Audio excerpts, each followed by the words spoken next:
শিক্ষার্থীরা, আজকে আমরা এমন একটা টপিক নিয়ে আলোচনা করব। এই টপিকটা আসলে আমাদের কেমিস্ট্রির যত উচ্চতর যত বিশ্লেষণ আছে, প্রত্যেকটা বিশ্লেষণে খুব ভালোভাবে জড়িত এই টপিকটা। এটা খুবই বেসিক একটা টপিক এবং এটা আমাদের জানতেই হবে। তোমরা যদি এটা না জানো তাহলে হবে কি, কেমিস্ট্রির যত হিসেবগুলো আছে এই হিসেবগুলো তোমরা গুলিয়ে ফেলবা, আর তখনই তোমার কাছে কেমিস্ট্রিটা একটু জটিল মনে হয়ে যাবে। ঠিক আছে? তো আমরা এই যে আমাদের আজকের যে টপিকটা আমরা নির্ধারণ করলাম সেটা কি, মোলের ধারণা।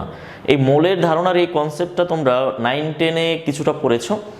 তো আমি আসলে জানি না তোমরা ওখানে কতটুকু জ্ঞান নিয়েছো, বাট ডিটেলসেই নেওয়ার কথা ছিল। কিন্তু তারপরেও আমরা আমাদের এখানে এই মোলের ধারণাটা নিয়ে আমি ইন ডিটেলস আলোচনা করব। ঠিক আছে? তো তোমরা ওখানে যদি জেনে থাকো তাও ভালো, তারপরও আমার ভিডিওটা দেখবা, কারণ আমাদের ভিডিওটাতে খুব ভিতরগত দিক থেকে আমি খুবই ডিটেলসে আলোচনা করব। ঠিক আছে? তো আশা করি আমার সাথেই থাকবা।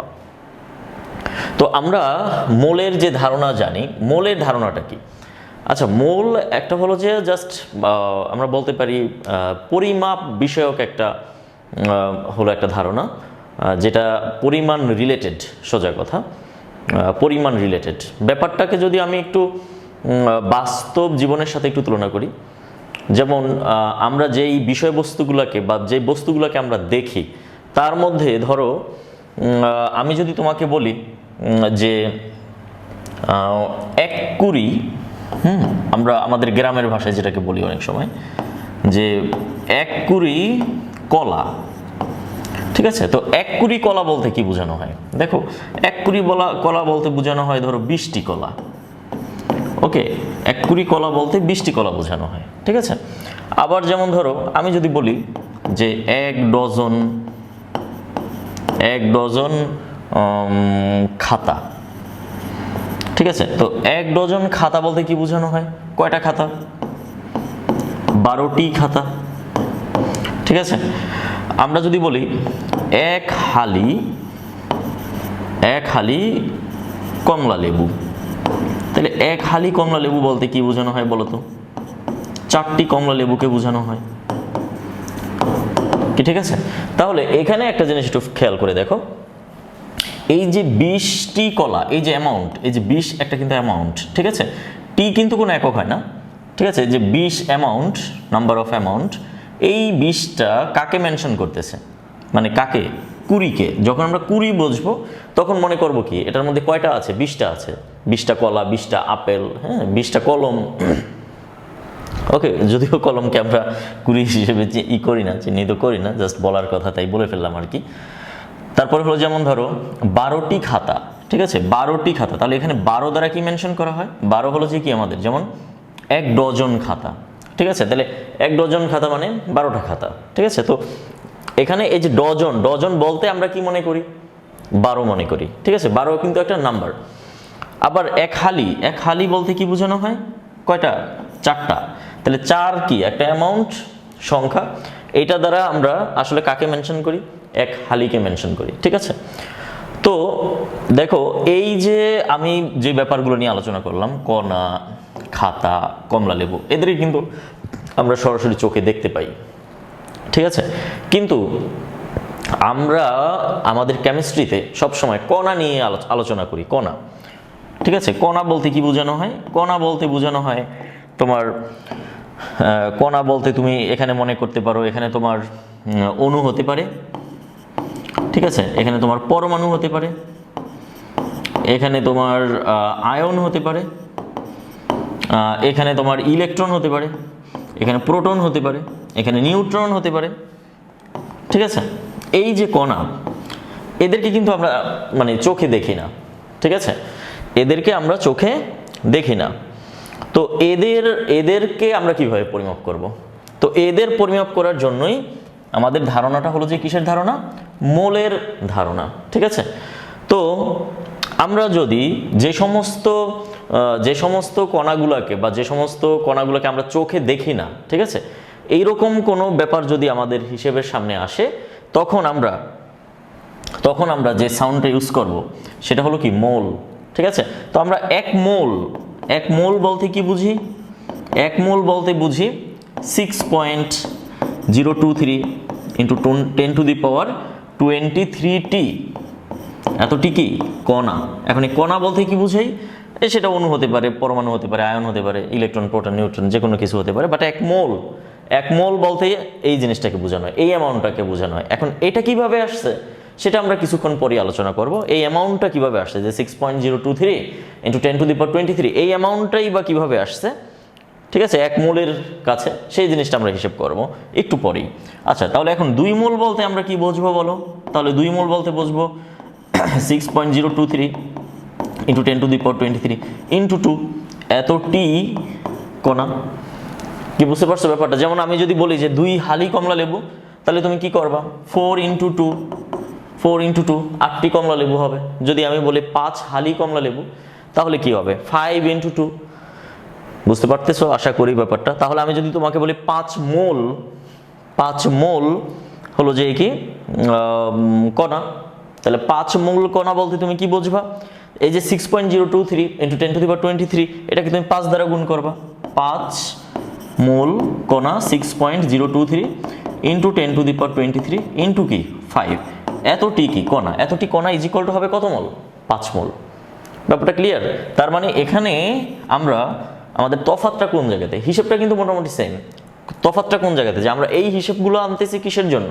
এই হিসেবগুলো আনতেছি আমরা এই যে 20 ডজন হালি, এগুলো হলো যে কি, যে সমস্ত বস্তুকে আমরা গণনা করতে পারি, সরাসরি দেখতে পারি, হ্যাঁ, বা স্পর্শের সাহায্যে গণনা করতে পারি, তো তাদের ক্ষেত্রে হলো যে এই হিসেবগুলি। কিন্তু মোলের ধারণাটা আসবে আমাদের কার ক্ষেত্রে? অণু, পরমাণু, আয়ন, ইলেকট্রন, প্রোটন, নিউট্রন, যাদেরকে কি আমরা চোখে দেখতে পাই না, খালি চোখে দেখতে পাই না, এদেরকে দেখতে গেলে আমাদের মাইক্রোস্কোপিক যন্ত্রের প্রয়োজন হয়।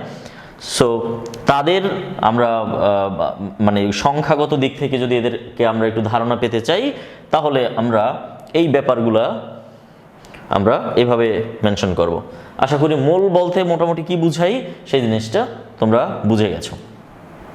তো এখন আমরা মোলের সংজ্ঞাটা একটু যাব, ঠিক আছে? মোলটা কিভাবে আসছে দেখো, এই যে 6.023 ইন্টু 10⁻23, এই সংখ্যাটা কিভাবে আসছে সেটা আমরা এখন এক্সপ্লেন করি, তাহলেই তোমরা ব্যাপারটা ডিটেলসে বুঝতে পারবা। তো চলো আমরা আগে মোলের সংজ্ঞাটা একটু লিখে নিই। মোল ব্যাপারটা কি দেখো, 12 গ্রাম কার্বন পরমাণুতে 12 গ্রাম কার্বন পরমাণুতে যতটি 12 গ্রাম কার্বন পরমাণুতে 12 গ্রাম কার্বন পরমাণুতে না, সরি, 12 গ্রাম কার্বনে যতটি কার্বন পরমাণু থাকে, ওই কোনো পদার্থের যত গ্রামে ওই সংখ্যক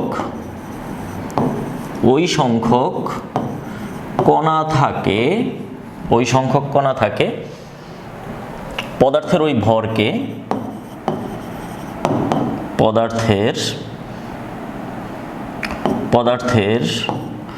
ওই ভরকে মোল বলে। ঠিক আছে, দেখো এখানে আমার সংজ্ঞাতে একটু দেখো আমরা ব্যাপারটাকে কিভাবে এক্সপ্লেন করলাম। সেটা হলো 12 গ্রাম কার্বনে যতটি কার্বন পরমাণু থাকে, তাহলে কয়টা 12 গ্রাম কার্বনে কয়টা কার্বন পরমাণু থাকে সেটা আমাদের বের করতে হবে। ঠিক আছে, ততটি বুঝতে হবে ব্যাপারটা।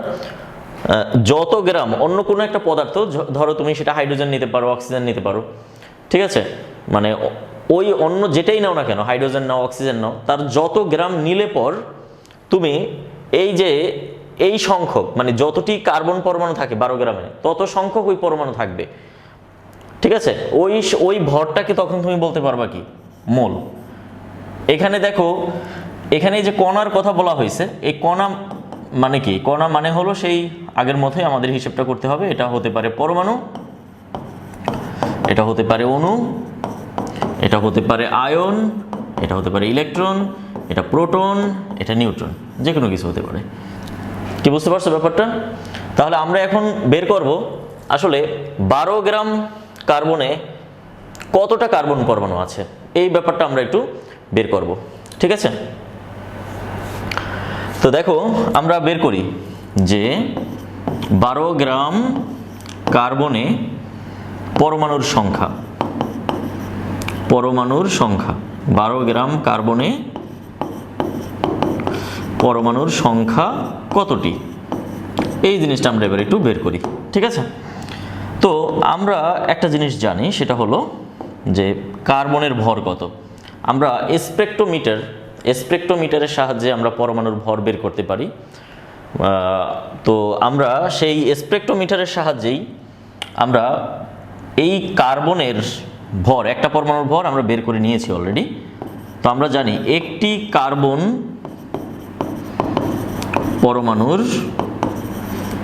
ভর 1.9924 ইন্টু 10 টু দি পাওয়ার -23 এত গ্রাম। একটা কার্বন পরমাণুর ভর হলো 1.9924 ইন্টু 10 টু দি পাওয়ার -23 গ্রাম।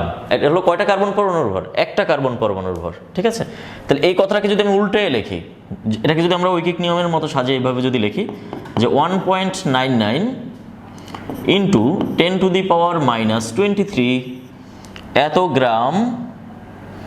এত গ্রাম পরমাণু, এত গ্রাম কার্বন, আচ্ছা এত গ্রাম ভর ইজ ইকুয়াল টু হলো একটি কার্বন পরমাণুর, এত গ্রাম ভর হলো একটি কার্বন পরমাণুর। ডান, তাহলে সুতরাং 1 গ্রাম ভর হবে কয়টা কার্বন পরমাণুর?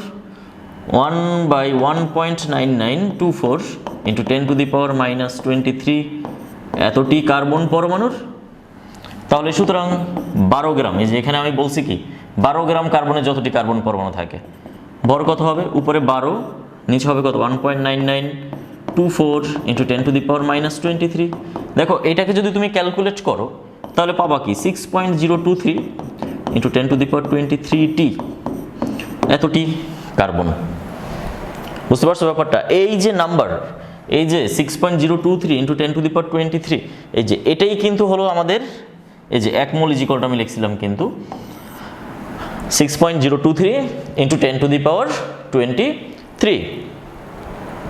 তো এখন দেখো, তার মানে এতগুলো কার্বনকে যখন তুমি একত্র করবা, বুঝতে হবে ব্যাপারটা, এতগুলো কার্বনকে যখন তুমি একত্র করবা তখন তুমি যদি নিক্তিতে পরিমাপ করো তাহলে তার ভর পাবা কত গ্রাম?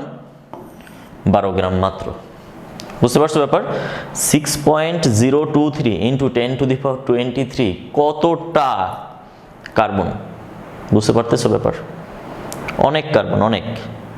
এই সংখ্যাটা কত এটা তোমরা চিন্তা করতে পারো? কত বড় একটা number 6.023 into 10 to the power 23t। দেখো আমি তোমাদেরকে একটা মজার একটা মান দিয়ে ব্যাপারটাকে আমরা একটু হিসেব করি। ঠিক আছে, দেখো আমাদের পৃথিবীতে জনসংখ্যা কত? পৃথিবীতে জনসংখ্যা, ধরো আমি এখন কথা বলতেছি, এখন ধরো 900 কোটি জনসংখ্যা আছে পৃথিবীতে। ঠিক আছে, এখন হলো 2022 সাল, আমি ধরে নিলাম যে জনসংখ্যা আছে প্রকৃতপক্ষে কত? 900 কোটি। কিন্তু আমি হিসেবটা সহজ করার জন্য আমি ধরে নিলাম আজকে এই মুহূর্তে পৃথিবীতে জনসংখ্যা আছে 1000 কোটি। ঠিক আছে, 1000 কোটি হলো জনসংখ্যা। সামহাউ ধরে নাও আমি এমন একটা হিসেব করব যে আজকে 1000 কোটি, কালকে মানে একদিন বাদে, মানে প্রতিদিন এখন আরো 1000 কোটি করে জনসংখ্যা বাড়তেছে। তাহলে মানে ব্যাপারটা হলো এরকম, আজকে জনসংখ্যা আছে 1000 কোটি, কালকে হয়ে গেল 2000 কোটি জনসংখ্যা বৃদ্ধির হার আমি ডাবল ধরে নিলাম। ঠিক আছে, পরশু দিন হয়ে গেল 3000 কোটি, তার পরের দিন হয়ে গেল 4000 কোটি, তার পরের দিন হয়ে গেল 5000 কোটি। অর্থাৎ হ্যাঁ 1000 কোটি করে জনসংখ্যা বাড়তেছে। তাহলে এই 6.023 ইন্টু 10⁻23 এত সংখ্যক জনসংখ্যা হতে কত বছর সময় লাগবে? একটু কোরিলেট করতে পারতেছো ব্যাপারটা? ধরো আমি একটু ক্যালকুলেটর নিয়ে নেই, ঠিক আছে? আমি ক্যালকুলেটরের সাহায্যে তোমাদের একটু হিসাবটা একটু বুঝাইতেছি। 1 মিনিট।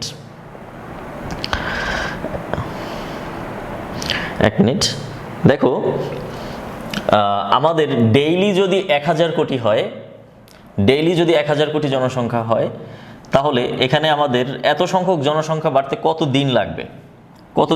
আমরা যদি দিনের হিসাবটা করি তাহলে হবে কি 6.023 ইন্টু 10⁻23। আচ্ছা 1000 কোটি কিভাবে হয়? একের সামনে যদি 7টা শূন্য হয় 1 কোটি, 8টা শূন্য হইলে 10 কোটি, 9টা শূন্য হইলে 100 কোটি, 10টা শূন্য হইলে 1000 কোটি। তাহলে তোমার লাগবে মূলত কতদিন? 6.023 ইন্টু 10⁻10 চলে গেলে কত হয়? 13, ঠিক আছে? এত দিন লাগবে। তাহলে এত দিন মানে কত বছর?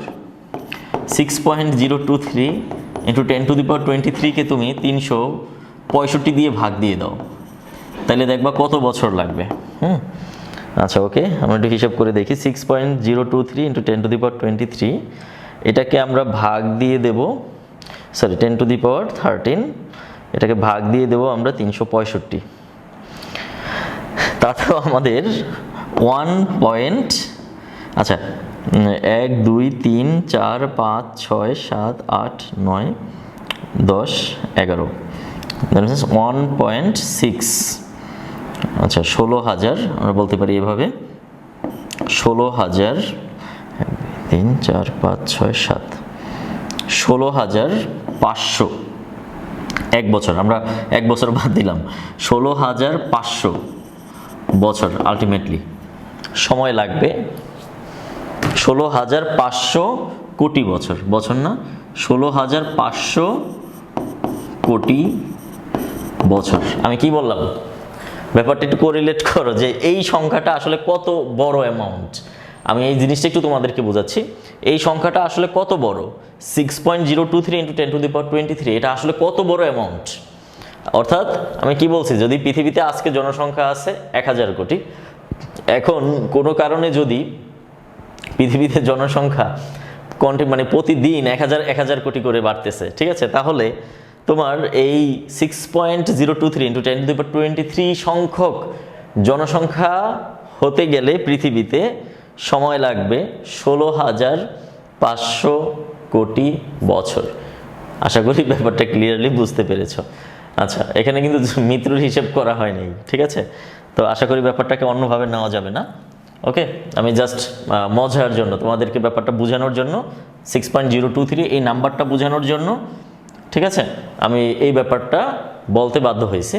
আর এখানে এই ব্যাপারটাও জানো, তুমি হিসাব করে দেখো, এত হিউজ সংখ্যক অ্যামাউন্ট, ধরে নাও কার্বন, এত হিউজ সংখ্যক কার্বনকে যখন তুমি একসাথ করে পরিমাপ করবা তখন তার ভর আসবে মাত্র 12 গ্রাম।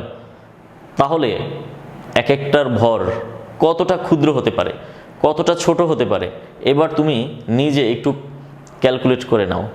বুঝতে পারতেছো ব্যাপারটা? এই যে আমরা কার্বনের যে একটা, দেখো এখানে যে একটা কার্বনের ভর দেখছি 1.9924 ইন্টু 10⁻23, এটা যে কতটা ক্ষুদ্র একটা ভর, এবার এটাকে একটু ফিল করার চেষ্টা করো। আর 6.023 ইন্টু 10⁻23 এটা কত বড় একটা ভর, এটাকেও ফিল করার চেষ্টা করো। আশা করি তখন বুঝতে পারবা, ঠিক আছে? আচ্ছা তাহলে আমরা মোটামুটি মোলের প্রাথমিক ধারণায় আমরা মোটামুটি বুঝতে পারতেছি। এরপরে আমাদের দেখো, আমরা মোল দিয়ে আরও কিছু কাজ করতে পারি। মোল আমরা কিভাবে গণনা করতে পারি আমরা এটা একটু দেখি। দেখো মোল কিভাবে গণনা করা যায়। মোল সংখ্যা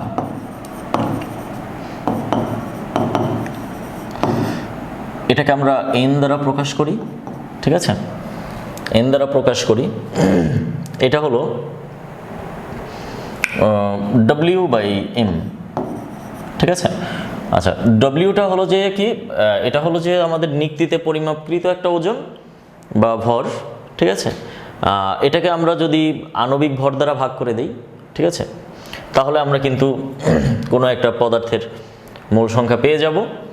আবার মোল সংখ্যা গণনা করার জন্য আরও কিছু পদ্ধতি আছে, যেমন ধরো অণুর সংখ্যাকে, ঠিক আছে, অণুর সংখ্যাকে যদি আমরা অ্যাভোগাড্রোর সংখ্যা দ্বারা ভাগ করে দিই। আচ্ছা, এখানে আমি একটা জিনিস ব্যাপার বলতে আমি ভুলে গেছি।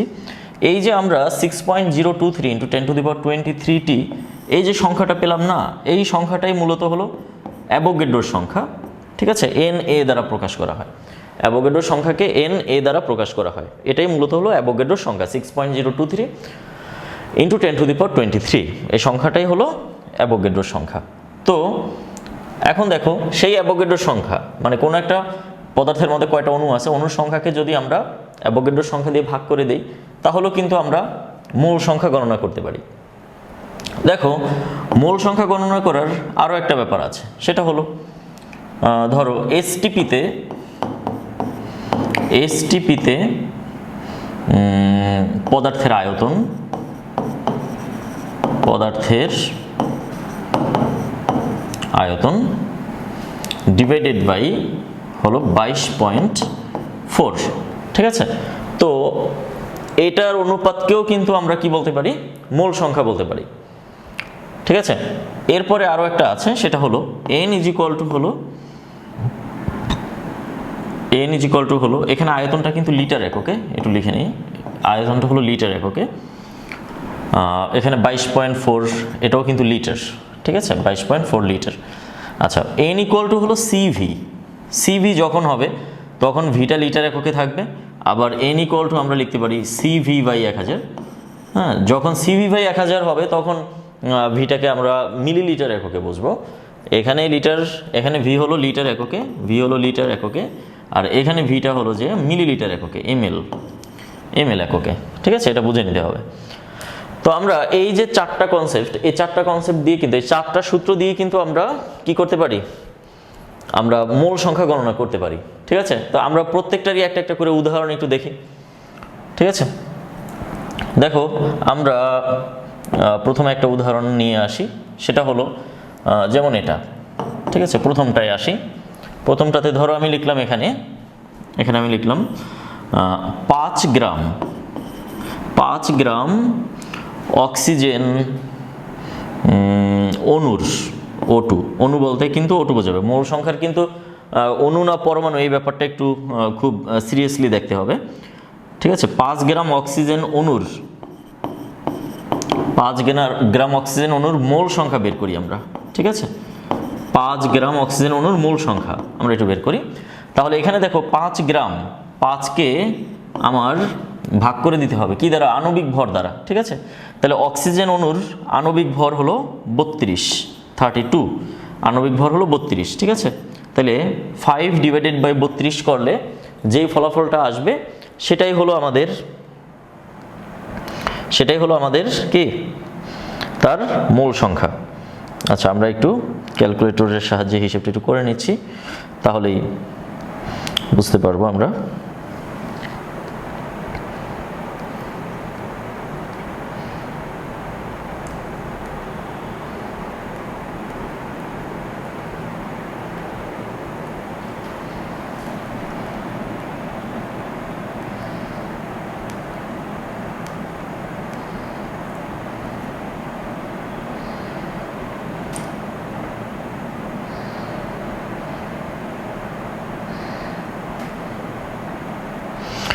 আচ্ছা, তাহলে আমরা একটু হিসেবটা করে নিচ্ছি। এখানে 5/32 হলো 0.15625 এত মোল।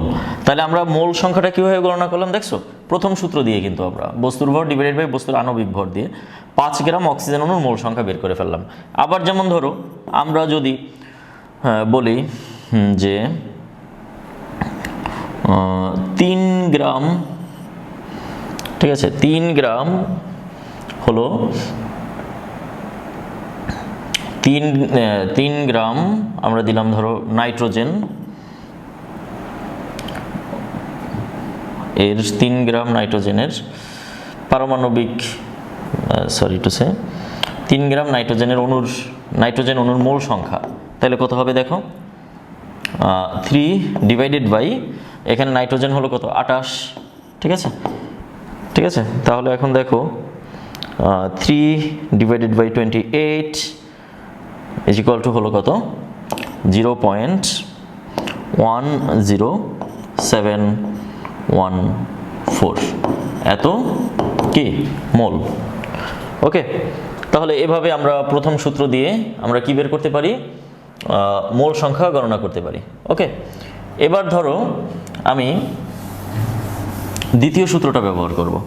তো দ্বিতীয় সূত্রটা কিভাবে ব্যবহার করব দেখো, 3 নম্বর অঙ্ক হিসেবে আসি, অণুর সংখ্যা ডিভাইডেড বাই অ্যাভোগাড্রোর সংখ্যা। এখন আমি যদি বলি এরকম যে 10⁻10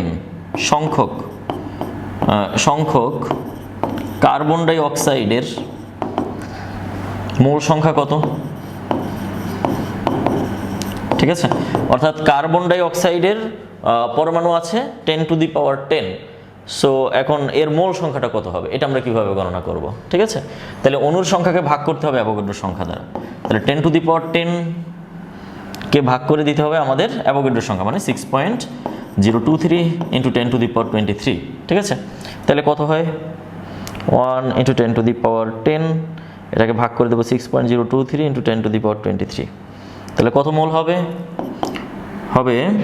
1.66 × 10⁻−18 এত মোল।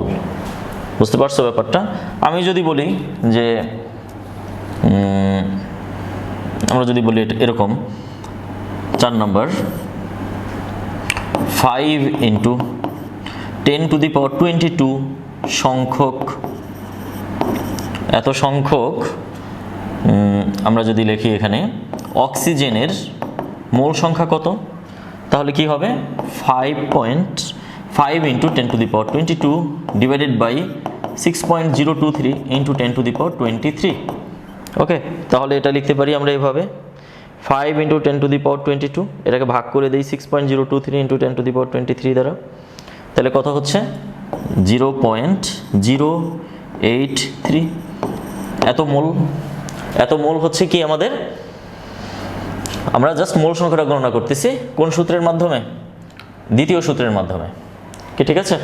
এবার আমরা তৃতীয় সূত্রের মাধ্যমে মোল সংখ্যা গণনা করব, কিভাবে দেখো, তৃতীয় সূত্রের মাধ্যমে আমরা মোল সংখ্যাটা কিভাবে গণনা করতে পারি। ধরো আমরা 5 নম্বর একটা উদাহরণ দিলাম,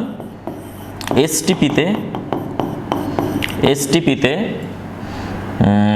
কার্বন ডাই অক্সাইড বা ধরো নাইট্রোজেন ডাই অক্সাইড, ঠিক আছে, NO2 20 লিটার আয়তন দখল করে, ঠিক আছে, নাইট্রোজেন ডাই অক্সাইড 20 লিটার আয়তন দখল করে। সুতরাং NO2 এর মোল সংখ্যা কত হবে, মোল সংখ্যা হবে 20 ডিভাইডেড বাই 22.4, তাহলে আমরা লিখি 20 ডিভাইডেড বাই 22.4, তাহলে হলো 0.893 মোল। কি বুঝতে পারতেছো ব্যাপারটা? আমি আরও একটা উদাহরণ করি, লিখলাম এসটিপিতে H2S গ্যাস, হাইড্রোজেন সালফাইড, হ্যাঁ, H2S গ্যাস 70 লিটার আয়তন দখল করে, ঠিক আছে, কত লিটার, 70 লিটার আয়তন দখল করে। তাহলে এখন এর মোল সংখ্যা কত বের করতে হবে, মোল সংখ্যা কত বের করো, 70 ডিভাইডেড বাই 22.4, আমাদের সূত্র কি, ঠিক আছে। তাহলে 70কে আমরা ভাগ করে দিই 22.4 দ্বারা, তাহলে কত হয় 3.125 মোল। আশা করি ব্যাপারটা ক্লিয়ারলি বুঝতে পারতেছো তোমরা, ঠিক আছে। আচ্ছা, এবার আমরা লাস্ট কনসেপ্ট দ্বারা আমরা একটু ব্যাপারটা এক্সপ্লেন করি। এখানে দেখো শেষের সূত্রটাতে সি একটা দেওয়া আছে, সি প্রতীক। সি হলো যে আমাদের ঘনমাত্রা, সি হলো ঘনমাত্রা একক, এটা আসলে মূলত মোলারিটিকে এখানে ফোকাস করা হয়েছে মোলারিটি, ঠিক আছে। তাহলে ব্যাপারটা হলো এরকম, ধরো আমি যদি বলি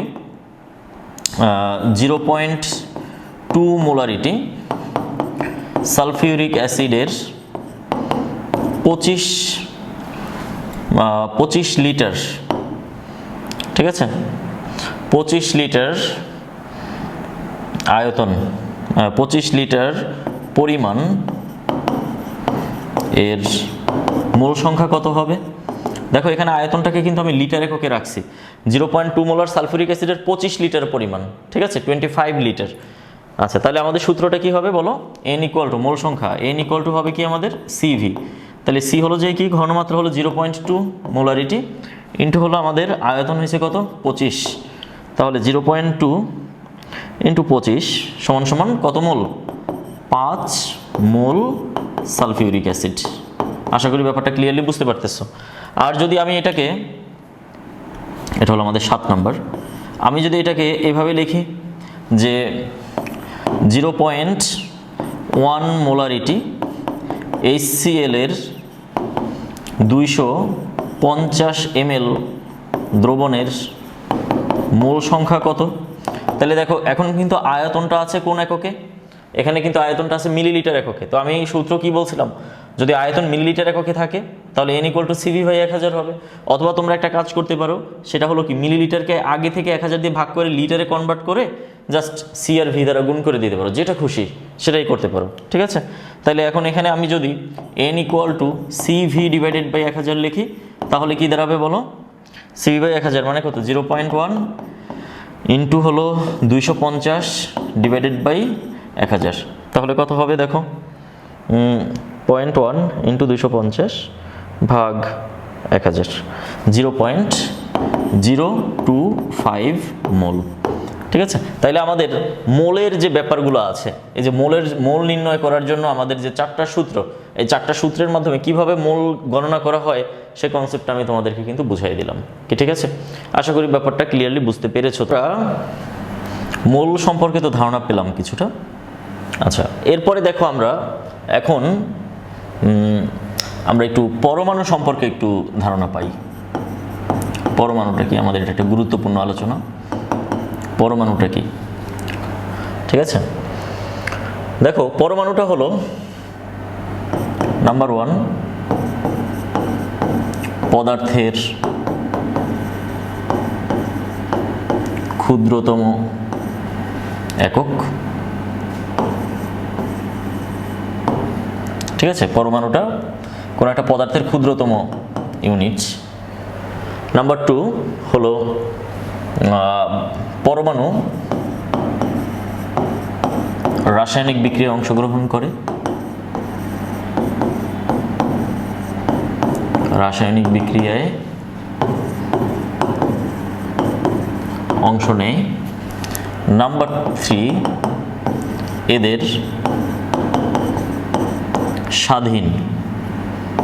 এদের স্বাধীন অস্তিত্ব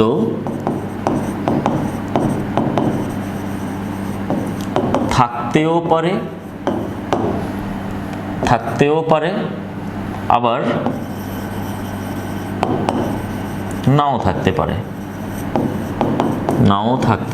আমরা প্রথম 2টা লাইন তো বুঝতে পারলাম যে অ্যাটম মানে কি। অ্যাটম মানে হলো কোনো একটা পদার্থের ক্ষুদ্রতম যে একক, সেটাই হলো মানে একটা পরমাণু পদার্থকে তুমি ভাঙতে একেবারে সর্বশেষ যে এটাকে আর ভাঙা যাচ্ছেই না, একটা অবিভাজ্য যে অংশ তুমি পাবা একেবারে সবার শেষে, সেটাই হলো যে তোমার কি পরমাণু। এই পরমাণুরাই কি করে? রাসায়নিক বিক্রিয়ায় অংশগ্রহণ করে, আর এদের স্বাধীন অস্তিত্ব থাকতেও পারে আবার নাও থাকতে পারে। তো এদের স্বাধীন অস্তিত্ব বলতে কি বোঝানো হয় দেখো, এই ব্যাপারটা একটু আগে একটু বুঝে নাও, তারপর আমরা পরবর্তীতে যাচ্ছি। এটা এবং বোঝাটা খুবই জরুরি। দেখো আমরা যদি বলি হাইড্রোজেন পরমাণু, তাহলে কি লিখবো? এইচ লিখবো, অনিয়ন এইচ, ঠিক আছে। আর আমরা যদি বলি হাইড্রোজেন অণু, তাহলে কি হবে? H2। দেখো আমাদের পৃথিবীতে হাইড্রোজেন গ্যাস আছে, তো হাইড্রোজেন গ্যাসের অস্তিত্ব আছে, তার মানে H2 হাইড্রোজেন গ্যাস বলতে আমরা কি বুঝি? H2 কে বুঝি। অর্থাৎ পৃথিবীতে আমাদের H2 গ্যাসের অস্তিত্ব আছে, বাট আমাদের শুধুমাত্র হাইড্রোজেন পরমাণু এর কোনো কিন্তু অস্তিত্ব নেই। বুঝতে পারছো ব্যাপারটা? তাহলে দেখো এখানে কিন্তু হাইড্রোজেন যখন তুমি পরমাণু হিসেবে চিন্তা করবা, হাইড্রোজেন পরমাণুর অস্তিত্ব কিন্তু নেই, এর কিন্তু স্বাধীন কোনো অস্তিত্ব নেই, ঠিক আছে? কিন্তু H2 এর অস্তিত্ব আছে, এই অণুটার কিন্তু অস্তিত্ব আছে। বুঝতে পারছো ব্যাপার? আবার দেখো অক্সিজেন পরমাণুর কোনো স্বাধীন অস্তিত্ব নেই কিন্তু দেখো আমরা অক্সিজেনকে O2 হিসেবে পাই, অক্সিজেনকে O3 হিসেবে পাই, এদের কিন্তু অস্তিত্ব আছে, অণুর স্বাধীন অস্তিত্ব আছে, মাস্ট থাকবেই, যে কোনো অণুর স্বাধীন অস্তিত্ব আছে। কিন্তু পরমাণুর স্বাধীন অস্তিত্ব থাকতেও পারে, আবার নাও থাকতে পারে। এই যে আমি দুইটা উদাহরণ দিলাম, হাইড্রোজেন পরমাণু, হাইড্রোজেন অণুর স্বাধীন অস্তিত্ব আছে, বাট হাইড্রোজেন পরমাণুর স্বাধীন অস্তিত্ব নাই। অক্সিজেন বা ওজোন এদের স্বাধীন অস্তিত্ব আছে, বাট অক্সিজেন পরমাণুর কোনো কি নেই, স্বাধীন অস্তিত্ব নেই। কিন্তু দেখো ধরো আমি সোডিয়ামের কথা বলি, সোডিয়াম, ঠিক আছে? সোডিয়ামের অণু আর পরমাণু আসলে সেম, এক পরমাণুক, ঠিক আছে? ম্যাক্সিমাম ধাতুগুলোই হলো যে কি এক পরমাণুক, আসলে সব ধাতুই এক পরমাণুক। সোডিয়াম, হ্যাঁ, ম্যাগনেসিয়াম যদি আমরা বলি, ক্যালসিয়াম যদি আমরা বলি, ঠিক আছে? এরা সবাই কিন্তু অণু এবং পরমাণু, তুমি যেটাই বলো না কেন, সোডিয়ামকে তুমি অণুও বলতে পারো, আবার সোডিয়ামকে তুমি পরমাণুও বলতে পারো, দুটোই তুমি বলতে পারো এখানে। তো এখানে কিন্তু এদের অস্তিত্ব আছে। তাহলে এদের অস্তিত্ব আছে, তার মানে কি সোডিয়াম যদি অণু হিসেবে অস্তিত্ব থাকে, তার মানে এর পরমাণু হিসেবে অস্তিত্ব আছে, স্বাধীন অস্তিত্ব আছে।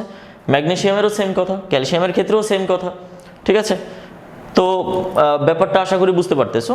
তার মানে যে সকল পদার্থের ক্ষেত্রে অণু আর পরমাণুতে সমান সংখ্যক অ্যাটম থাকে, মানে সমান সংখ্যক মানে অ্যাটম থাকে, ঠিক আছে? ধরো সোডিয়ামের অণুতে একটা পরমাণু, ঠিক আছে? তাহলে এই অবস্থায় সোডিয়াম পরমাণু হিসেবে যদি তুমি গণনা করো, তার মানে এর স্বাধীন অস্তিত্ব আছে। আশা করি ব্যাপারটা ক্লিয়ারলি বুঝতে পেরেছো। ওকে, তাহলে পরমাণু বলতে কি বোঝানো হয়? এদের ক্ষুদ্রতম একক, পদার্থের ক্ষুদ্রতম একক, যেটা কিনা রাসায়নিক বিক্রিয়ায় অংশগ্রহণ করবে, আর এদের স্বাধীন অস্তিত্ব থাকতেও পারে, আবার নাও থাকতে পারে। তাহলে মনে রাখবা সকল ধাতুর, ঠিক আছে, যত ধাতু আছে সকল ধাতুর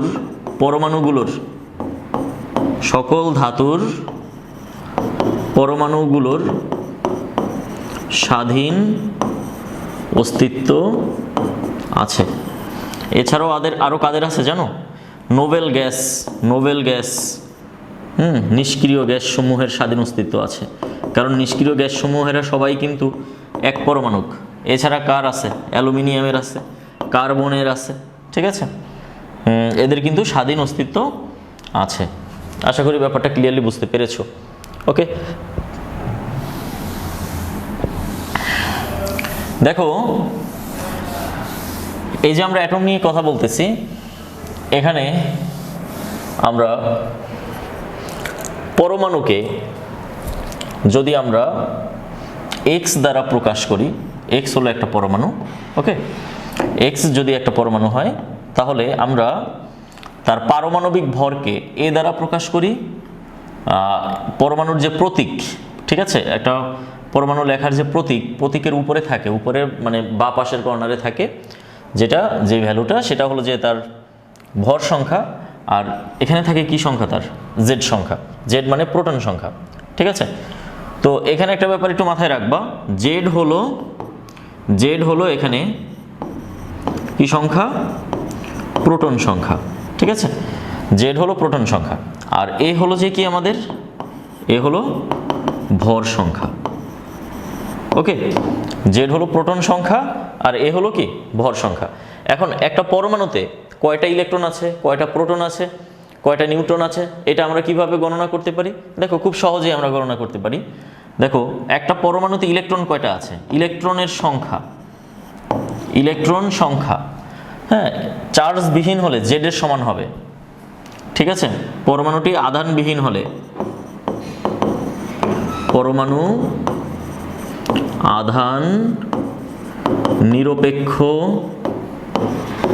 হলে কি হবে জেড, জেড মানে এখানে যে সংখ্যাটা থাকবে এই সংখ্যাটাই হবে তার কি সংখ্যা, ইলেকট্রন সংখ্যা। যদি পরমাণুটা কি হয় আধান নিরপেক্ষ হয়, যদি আধানগ্রস্ত হয় তাহলে সেটা ভিন্ন আলোচনায় আমরা আসব।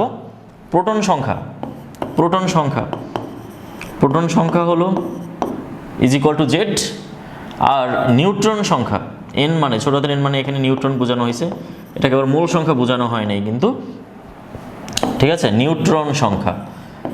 ওকে, তাহলে নিউট্রন সংখ্যা হবে কি, এই যে অ্যাটমিক মাস আছে এই অ্যাটমিক মাস থেকে আমরা জেড বিয়োগ দিয়ে দেব, ঠিক আছে।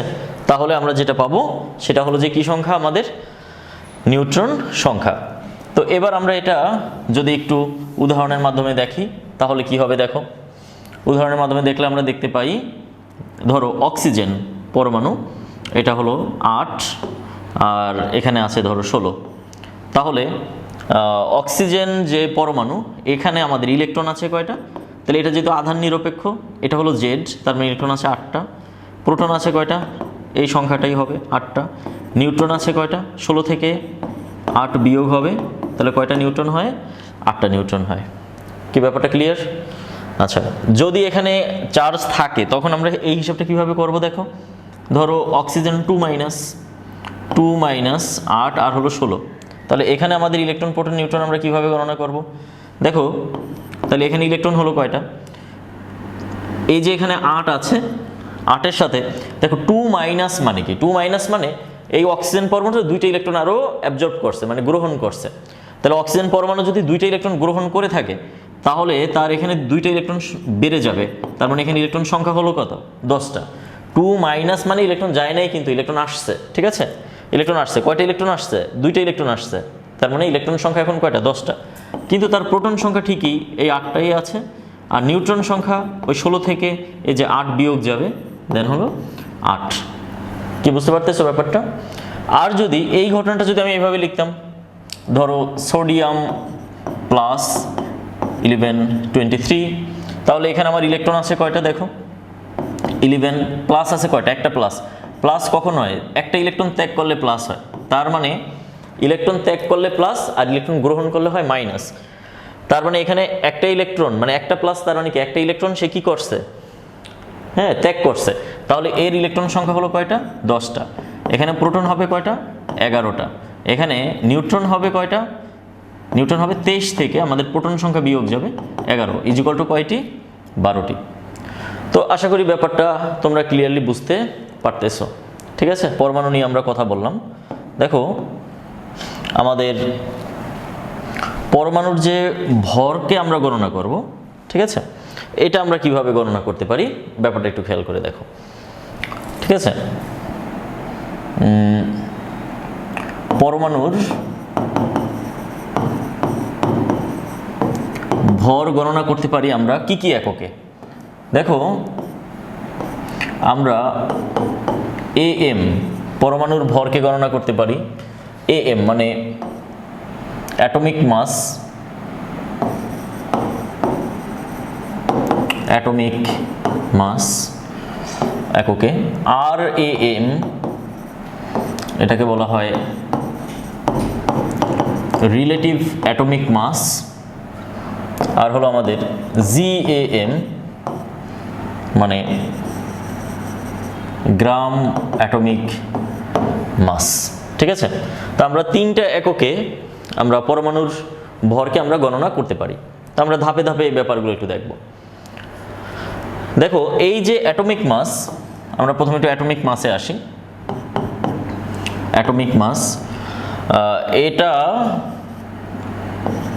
এটমিক মাস, এটা আসলে এখন যেটা হয় সেটা হলো অ্যাটমিক এএমইউ। এএমইউ আমরা একটু ছোটো হাতে লিখি, এএমইউ, তোমরা অবশ্যই নাম শুনছো, অ্যাটমিক মাস ইউনিট, ঠিক আছে। অ্যাটমিক মাস ইউনিট, ঠিক আছে। এটা মূলত এএম বোঝানো হয় আর কি, অ্যাটমিক মাস ইউনিট। তবে অ্যাটমিক মাস ইউনিটে একটা প্রবলেম আছে, যে প্রবলেমটা হলো এরকম। দেখো মাস তো মানে ভর ইউনিট জাস্ট অ্যাটমিক, বাট এই অ্যাটমিক মাস ইউনিট এই এককটা দ্বারা আমরা কিন্তু অণুর ভরও গণনা করতে পারি, ঠিক আছে? মানে এটা একটা অণুর ভরও গণনা করা যায় অ্যাটমিক মাস ইউনিট এককে, আবার পরমাণুর ভরও গণনা করা যায় অ্যাটমিক মাস ইউনিট এককে। তাহলে আমরা যখন অ্যাটমিক কথাটাকে বলবো তখন কিন্তু আমাদের শুধুমাত্র অ্যাটম মানে পরমাণুকেই বোঝায়, তার মানে এটাকে অণুকে বোঝায় না। এখন ধরো আমি যদি হাইড্রোজেন অণুর ভর গণনা করি অ্যাটমিক মাস ইউনিট এককে, আবার হাইড্রোজেন পরমাণুর যদি আমরা ভর গণনা করি অ্যাটমিক মাস ইউনিট এককে, ঠিক আছে? যেমন ধরো আমি একটা হাইড্রোজেন অণুর কথা বলবো আর একটা হাইড্রোজেন পরমাণুর কথা বলবো, ঠিক আছে? তাহলে একটা হাইড্রোজেন অণুর ভর যখন আমি অ্যাটমিক মাস ইউনিটের এককের কথা বলবো তখন ব্যাপারটা কীরকম দাঁড়ায়? আমি তো বের করছি অণুর ভর, কিন্তু আমি তার ভরের এককটাকে লিখতেছি অ্যাটমিক মাস ইউনিট, তার মানে অ্যাটমিক লিখতেছি মানে পরমাণুকে লিখতেছি, কিন্তু আমি তো বের করছি অণুর ভর। তাহলে ব্যাপারটা একটু অন্যরকম হয়ে গেল না? মানে ব্যাপারটা হলো ধরো হাইড্রোজেনের একটা অণুর ভর হলো 1.9 ইন্টু 10⁻⁻20, হ্যাঁ, অ্যাটমিক মাস ইউনিট। জাস্ট আমি মানটা ধরে নিলাম আর কি, ঠিক আছে? এটা যে হবে তা না, আমি জাস্ট একটা ধরে নেওয়ার জন্য বললাম আর কি। আর হাইড্রোজেনের পরমাণুর ভর ধরো হলো 1.7 ইন্টু 10⁻⁻21 অ্যাটমিক মাস ইউনিট। তাইলে এখন ব্যাপারটা কি দাঁড়ালো? এটা হলো অণু আর এটা হলো যে কি পরমাণু, বাট আমরা শেষে আমরা বলতেছি কি অ্যাটমিক। এখানে অণুর ক্ষেত্রে অ্যাটমিক কথাটা উচ্চারণ হচ্ছে, পরমাণুর ক্ষেত্রে অ্যাটমিক কথাটা উচ্চারণ হচ্ছে। তাহলে আসলে একটা প্রবলেম হয়ে যাচ্ছে, ঠিক আছে? তো পরবর্তীতে বিজ্ঞানীরা একদম লেটেস্ট এটা হলো ইনফরমেশন, অ্যাটমিক মাস ইউনিট এককের এই অ্যাটমিক কথাটা উঠিয়ে দিয়েছে, ঠিক আছে? এই অ্যাটমিক কথাটা কিন্তু এখন আর নাই, বাট বইতে এখনও আপডেট হয় নাই। আমাদের অ্যাটমিক মাস ইউনিট এখনও আছে, যতদিন পর্যন্ত থাকে ততদিন হবে, বাট এখন বিজ্ঞানীরা এটাকে শুধুমাত্র ইউ দ্বারা প্রকাশ করেন, শুধুমাত্র ইউ বলেন, ঠিক আছে? এখানে এই ইনফরমেশনটা তোমরা একটু নিয়ে নাও। এখন কিন্তু অ্যাটমিক মাস ইউনিটের পরিবর্তে শুধুমাত্র ইউ বলা হয়, জাস্ট ইউনিট বলা হয় আর কি, ঠিক আছে? তখন যে এককটা হয়ে যায় কি এত অ্যাটমিক মাস ইউনিট না বলে তখন আমরা শুধুমাত্র ইউনিট বলি। বাট অ্যাটমিক মাস ইউনিটটা আমরা যেভাবে গণনা করব ইউ ওই সেম জিনিসকেই মেনশন করা হয় আর কি। আশা করি ব্যাপারটা ক্লিয়ার। জাস্ট উচ্চারণটাকে আমরা আমাদের শুদ্ধ করার জন্য, কারণ আমাদের অ্যাটমিক মাস ইউনিট এটা অণু এবং পরমাণু উভয়ের জন্যই আমরা গণনা করতে পারি, ঠিক আছে? উভয়ের ক্ষেত্রেই আমরা ব্যবহার করতে পারি। আচ্ছা, এখন দেখো অ্যাটমিক মাস ইউনিটটা কিভাবে গণনা করা যায়। দেখো, এক atomic mass unit equal to কি? এক অ্যাটমিক মাস ইউনিটটা হলো ওই যে কার্বন পরমাণুর যে একটা আইসোটোপের ভর, ঠিক আছে? কার্বন 12 এর একটি আইসোটোপের ভরকে যদি আমরা কি করি 1/12 মানে 12 দ্বারা ভাগ করে দেই, তাহলে যেটা পাবো সেটাই হলো যে কি আমাদের অ্যাটমিক মাস ইউনিট। ওকে, তাহলে কার্বন 12 এর একটা আইসোটোপের ভর আমরা কত পাইছিলাম এর আগে বলছিলাম কিন্তু 1.9924 ইন্টু 10⁻⁻23 ইন্টু কি হচ্ছে 1/12 হচ্ছে। কি বুঝতে পারতেছো ব্যাপার? আচ্ছা, এটাকে কি আমরা এভাবে লিখতে পারি কিনা? উপরে 1 আর এই মানটাকে নিচে নেমে যদি আমি 12-র সাথে গুণ করি, দেখো এটা কিন্তু এখানে হয়ে যাবে, এটাকে যদি আমি 2 ধরি, এটাকে যদি হয় 12, তার মানে 6 পয়েন্ট সামথিং। ওকে, হ্যাঁ 6.023 ইন্টু 10⁻23 হয়ে যায় এই মানটাকে যদি আমি নিচে নামাই। ওকে, তাহলে এখন এখানে কি দেখা যাচ্ছে দেখো তো, 1 এই সংখ্যাটা একটা কি সংখ্যা? অ্যাভোগাড্রোর সংখ্যা। আর এই মানটাকে যদি আমরা ভাগ করি, এটাকে যদি আমরা একটু ভাগ করি, প্লিজ আমি একটু ভাগ করে ফেলি, তাহলে কি হয় দেখো, এই মানটাকে যদি আমরা ভাগ করি তাহলে কত পাই?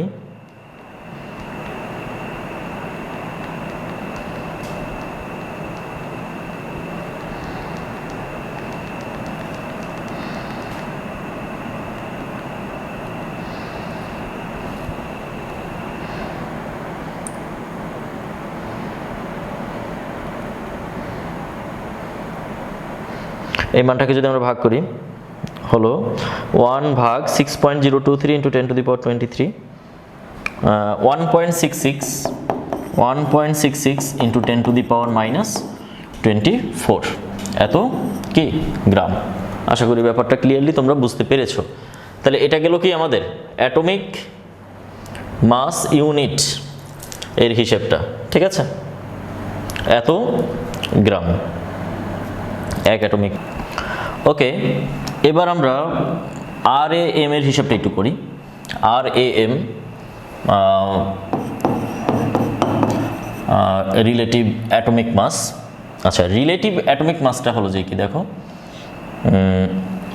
এটা হলো যে মূলত হলো এটা একটি পরমাণুর ভর। দেখো, একটি পরমাণুর ভর মানে এটা কোনো একটা পদার্থের কোনো একটা পরমাণুর ভর কে যদি আমরা কি করি 1/12 ইন্টু কার্বন 12, ঠিক আছে, কার্বন 12 এর একটি আইসোটোপের ভর, আইসোটোপের ভর, এই যে অনুপাতটা, এই অনুপাতটাই হলো যে কি আমাদের RAM, ঠিক আছে, রিলেটিভ অ্যাটমিক মাস। তো এই রিলেটিভ অ্যাটমিক মাস মূলত হলো যে কি একটা, এটা আসলে একটা সংখ্যা, এটার কোনো একক নাই, ঠিক আছে। কিভাবে একক নাই দেখো, এই যে একটি পরমাণুর ভর এটার একটা একক থাকবে, কার্বন 12 এর একটা আইসোটোপের ভর এটাও একটা একক থাকবে, একক একক কাটাকাটি গেলে পর RAM এর আসলে কোনো একক থাকবে না, এটা জাস্ট একটা নাম্বার, এটা একটা সংখ্যা, ঠিক আছে। তো এটা আমরা কিভাবে বের করতে পারি দেখো ব্যাপারটা। আচ্ছা দেখো, এই যে আমরা কিছুক্ষণ আগেই পড়লাম যে ধরো X হলো যে আমাদের একটা পরমাণু। আচ্ছা, X পরমাণুর হলো আমাদের মানে Z হলো যে আমাদের প্রোটনের সংখ্যা, আর A হলো যে আমাদের অ্যাটমিক মাস, ঠিক আছে। তাহলে এই টোটাল পরমাণুটার ভর কত হবে, ঠিক আছে, একটা পরমাণুর ভর। তাইলে আমরা একটি পরমাণুর ভর আমরা গণনা করব। দেখো, একটা পরমাণুর মধ্যে কি কি আছে, একটা পরমাণুর মধ্যে আছে ইলেকট্রন, একটা পরমাণুর আছে প্রোটন, আর আছে নিউট্রন। ইলেকট্রন, প্রোটন, নিউট্রন এই তিনটা মিলেই তো পরমাণু, তাই না? তাহলে ইলেকট্রন, প্রোটন, নিউট্রন তিনটার ভর যোগ করলেই কি হয়ে যাবে, তার টোটাল ভর হবে, একটা পরমাণুর ভর আমরা পেয়ে যাব, ঠিক আছে। তাহলে দেখো, এখানে আমাদের প্রোটন আছে কয়টা, ইলেকট্রন আছে কয়টা, নিউট্রন আছে কয়টা। আচ্ছা, ইলেকট্রন, জেড ইলেকট্রন, ঠিক আছে। তাহলে একটা ইলেকট্রনের ভরকে যদি আমরা ME দ্বারা প্রকাশ করি, তাহলে জেড সংখ্যক ইলেকট্রনের ভর কি হবে, জেড ইন্টু ME। এখানে কিন্তু ME হলো যে একটা ইলেকট্রনের ভর, আর জেড হলো জেড সংখ্যক ইলেকট্রনের ভর, কারণ এখানে জেড সংখ্যক ইলেকট্রন রয়েছে, ঠিক আছে। এটার সাথে আমরা যোগ করব জেড সংখ্যক প্রোটনের ভর, কারণ এখানে জেড সংখ্যক ইলেকট্রন আর জেড সংখ্যক প্রোটন রয়েছে, সমান সংখ্যক ইলেকট্রন আর সমান সংখ্যক প্রোটন রয়েছে। প্লাস হবে কি আমাদের, দেখো এখানে নিউট্রন আছে কয়টা, A মাইনাস জেড, তাহলে A মাইনাস জেড MN। আশা করি ব্যাপারটা ক্লিয়ারলি বুঝতে পেরেছো, ঠিক আছে। তো এখন দেখো, এই যে আমাদের এখানে ইলেকট্রনের ভর দরকার আর ভর দরকার কার, প্রোটনের। তো ইলেকট্রনের ভর প্রোটনের ভরের তুলনায় প্রায় 1836 গুণ ছোট, 1836 গুণ ছোট। কার ভর ছোট, ইলেকট্রনের ভর। ইলেকট্রনের ভর, হ্যাঁ, প্রোটনের তুলনায়, ইলেকট্রনের ভর প্রোটনের তুলনায় কত গুণ ছোট, 1836 গুণ ছোট। তার মানে প্রায় 1900 বলতে পারো, 1900 গুণ ছোট, বা 2000ও বলতে পারো, সমস্যা নেই, এত গুণ ছোট। এই কারণে আমরা পরমাণুর ভর গণনা করতে যাইয়া আমরা ইলেকট্রনের ভরকে আমরা ইগনোর করতে পারি, নগণ্য ধরতে পারি, নগণ্য ধরে এটাকে আমরা বাদ দিতে পারি আর কি, ঠিক আছে। তার মানে আমরা সামগ্রিকভাবে আমরা পরমাণুর ভর বলতে আসলে কাদেরকে বুঝি, প্রোটনের ভরকে বুঝি আর হলো নিউট্রনের ভরকে বুঝি। কি বুঝতে পারছো ব্যাপারটা? আচ্ছা, তাহলে এখন দেখো প্রোটনের ভর আর নিউট্রনের ভর দুইটা তো সমান। তাহলে দুইটা ভর যদি সমান হয়, তাহলে আমরা এখন এটা MP আছে, তার মানে MN, এটাকেও আমরা MP যদি তুলনা করি, তাহলে MP আমাদের কমন যায়, ঠিক আছে, এটা যদি আমার কমন যায়, কেন কমন যাবে, কারণ এমপি আর এমএন দুইটা সমান, ঠিক আছে, একটু বুঝতে হবে ব্যাপারটা। তাহলে কমন গেলে কি থাকে, জেড প্লাস এ মাইনাস জেড, জেড জেড যদি কাটাকাটি থাকে, কাটাকাটি হয়ে যায়, তাহলে কি হয় বলো, জেড কাটাকাটি হয়ে গেলে কি হয়, এ ইন্টু এমপি। তাহলে এমপি কিন্তু আসলে এখানে প্রোটন না, এটা কিন্তু আসলে প্রোটন না, এটা কিন্তু হলো যে কি, প্রোটন আর নিউট্রন দুইটার যোগফল। কিন্তু এই যে এখানে প্রোটন আর নিউট্রন এই দুইটার হিসেব, কিন্তু আমি জাস্ট হিসেবটা করার সুবিধার্থে গাণিতিক টার্মসের জন্য আমরা এমএনকে এমপি ধরে নিছি। তার মানে এখানে এমপি মানে কিন্তু কি নয়, প্রোটন নয়, ঠিক আছে। তাহলে এমপি হলো যে কি, আমাদের নিউক্লিয়ন সংখ্যা, প্রোটন আর নিউট্রন মিলে নিউক্লিয়াসের যে সংখ্যা, এটাকে আমরা নিউক্লিয়নের সংখ্যা বলি, ঠিক আছে। তাহলে আমরা এখন এখানে বলতে পারি একটি পরমাণুর ভর আসলে কি, একটা পরমাণুর ভর হলো, দেখ এটা আমি এখন একটু স্কিপ করি, একটা পরমাণুর ভর ইজ ইকুয়াল টু হলো একটি নিউক্লিয়নের ভর, একটি নিউক্লিয়নের ভর ইনটু হলো এ হলো যে কি নিউক্লিয়ন সংখ্যা, এ হলো যে কি, এই যে ভর সংখ্যা, ভর সংখ্যা মানে কি নিউক্লিয়ন সংখ্যা, ইনটু হলো আমাদের কি নিউক্লিয়ন সংখ্যা। কি ব্যাপারটা বুঝতে পারতেছো, একটি নিউক্লিয়নের ভর ইনটু নিউক্লিয়ন সংখ্যা, এটা হলো একটা পরমাণুর ভর গণনা করার সময় আমরা এটা বলতে পারি। আচ্ছা, তাহলে এখন দেখো আমাদের এখানে RAM RAM is equal to relative atomic mass is equal to আমরা কি লিখতে পারি, দেখো এই যে একটি পরমাণুর ভরের জায়গায় আমরা এই কথাটা লিখতে পারি না, একটি নিউক্লিয়নের ভর, একটি নিউক্লিয়নের ভর ইনটু হলো নিউক্লিয়ন সংখ্যা, নিউক্লিয়ন সংখ্যা ডিভাইডেড বাই কি হবে, দেখো 1/12 ইনটু, দেখো এখানে কি লেখা আছে, কার্বন 12 এর একটা আইসোটোপের ভর। তাহলে কার্বন 12 এর একটা আইসোটোপের মধ্যে কয়টা নিউক্লিয়ন আছে, 12টা নিউক্লিয়ন আছে।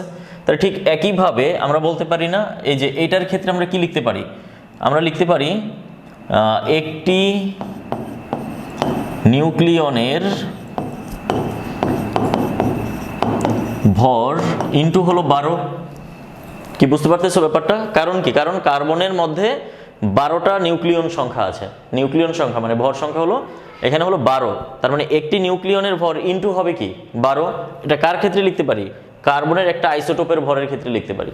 তাহলে এখন তুমি একটু খেয়াল করে দেখো, এখানে এই 12 কাটাকাটি যায়, একটি নিউক্লিয়নের ভর নিচে আছে, একটি নিউক্লিয়নের ভর উপরে আছে, এটাও কি কাটাকাটি যায়।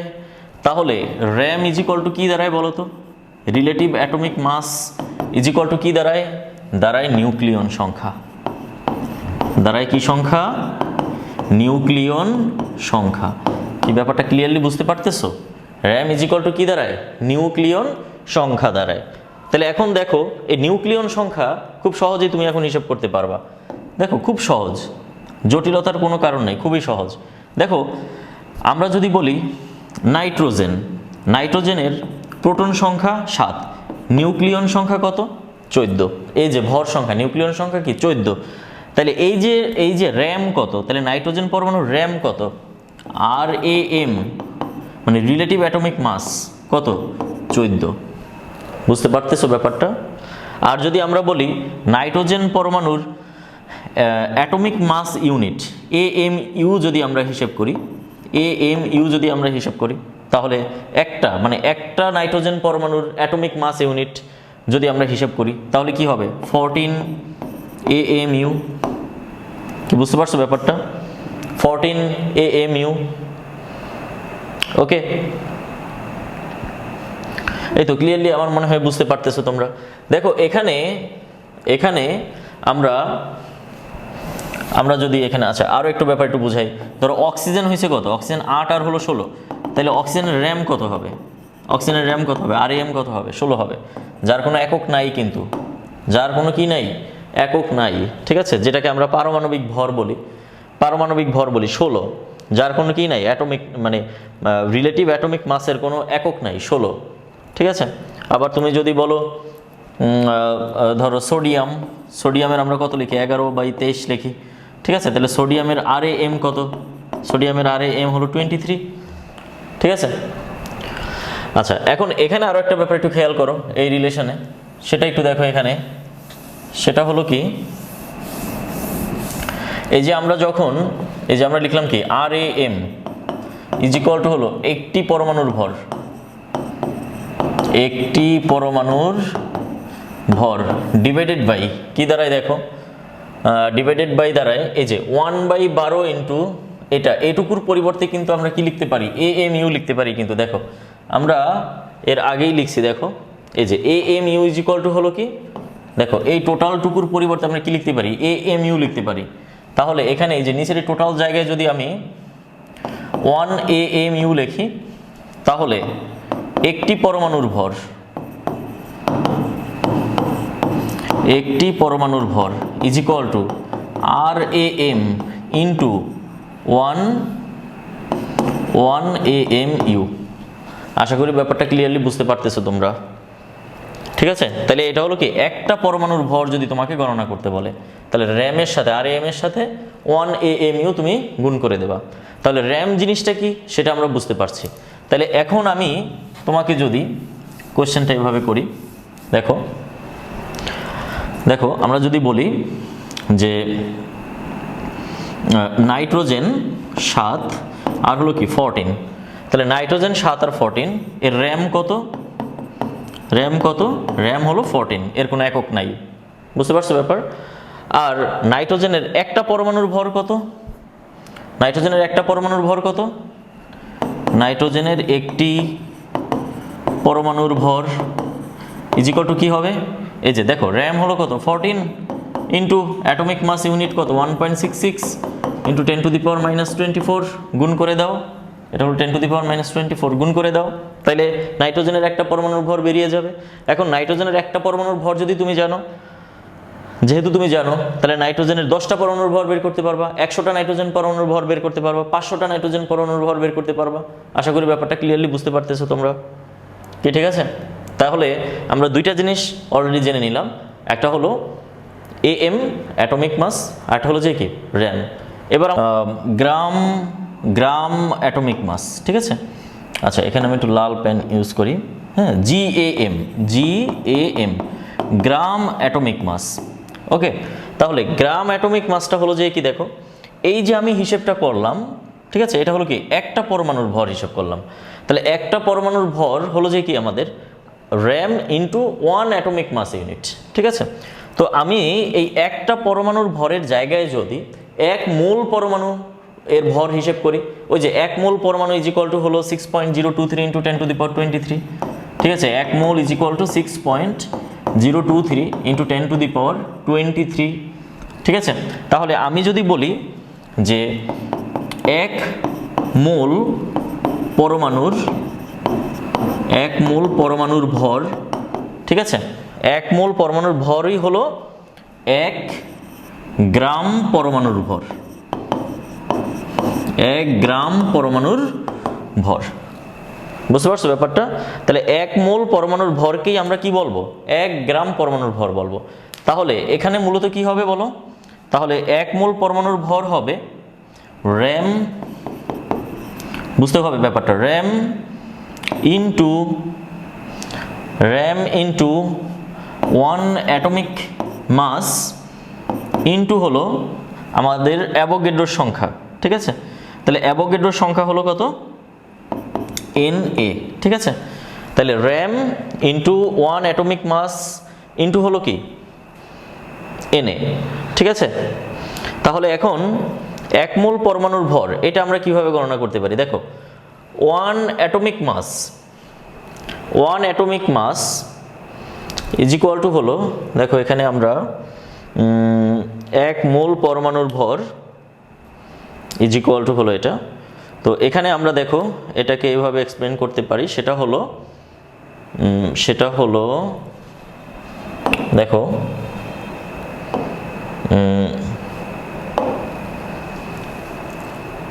দেখো 1 অ্যাটমিক মাস এই ব্যাপারটা একটু খেয়াল করো, 1 atomic mass unit is equal to হলো কত 1/NA, এটা কিন্তু গ্রাম এককে আছে, এই ব্যাপারটা একটু মাথায় রাখতে হবে, 1/NA এত গ্রাম এককে থাকবে আর কি, ঠিক আছে। তাহলে এখন এখানে আমরা দেখো এই যে 1 অ্যাটমিক মাস ইউনিট এই জায়গাটাতে যদি আমরা 1/NA বসাই, তাহলে দেখো NA কিন্তু কাটাকাটি যাবে, ঠিক আছে, NA কিন্তু কাটাকাটি যাবে। মানে ব্যাপারটা হলো এরকম যে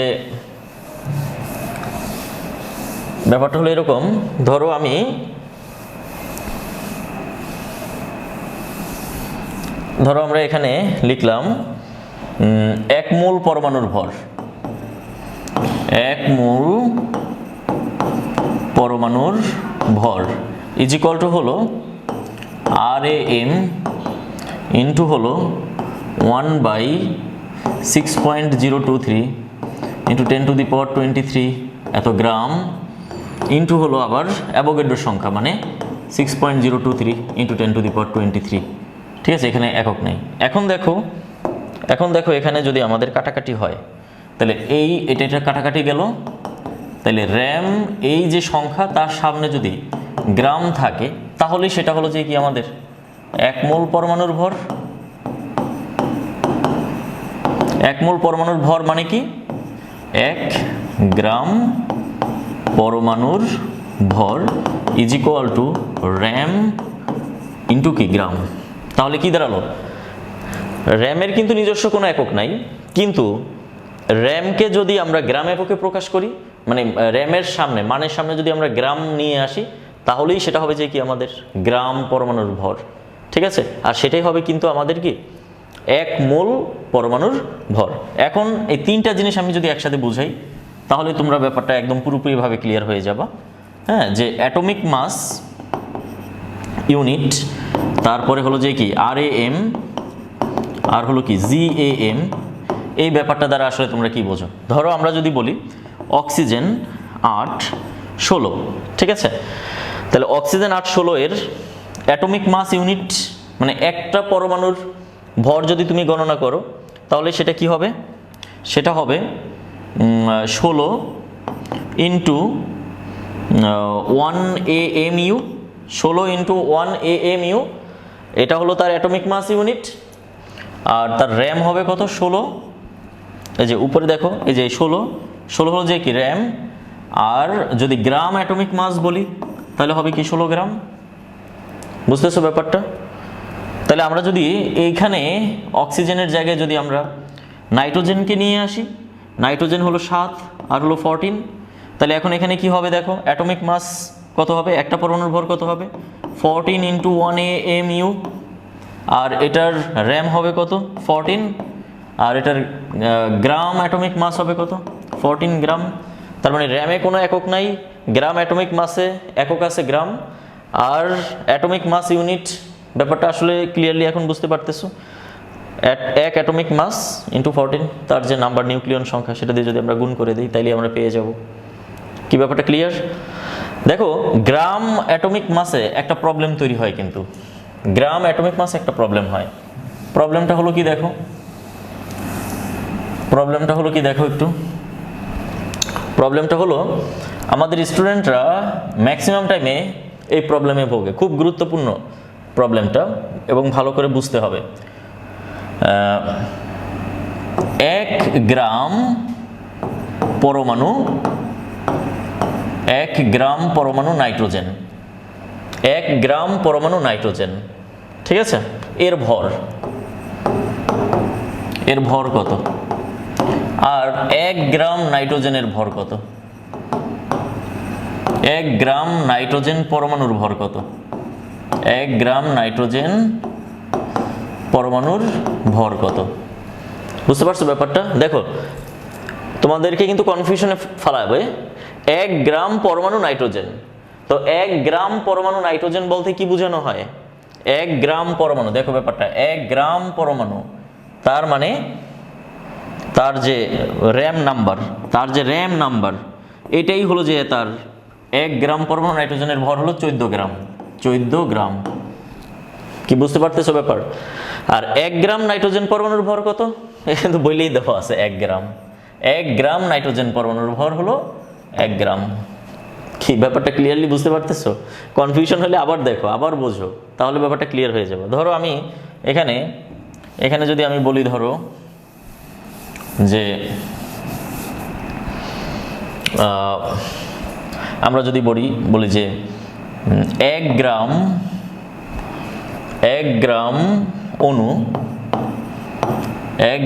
অণু কার্বন ডাই অক্সাইডের ভর কত? আর আমরা যদি বলি 20 গ্রাম কার্বন ডাই অক্সাইড অণুর ভর কত? ঠিক আছে, আমরা যে গ্রাম মানে GAM যেটাকে বলা হয় গ্রাম আণবিক ভর, ঠিক আছে, গ্রাম অ্যাটমিক মাস, GAM মানে গ্রাম অ্যাটমিক মাস। তো এখানে কিন্তু আমাদের অণুর সংখ্যা নিয়ে আসা হয়েছে, ঠিক আছে, অণুর সংখ্যা নিয়ে হয়েছে, জাস্ট সেম কাহিনী, জাস্ট পরমাণুর জায়গায় তুমি অণু চিন্তা করো, ঠিক আছে। তাহলে 1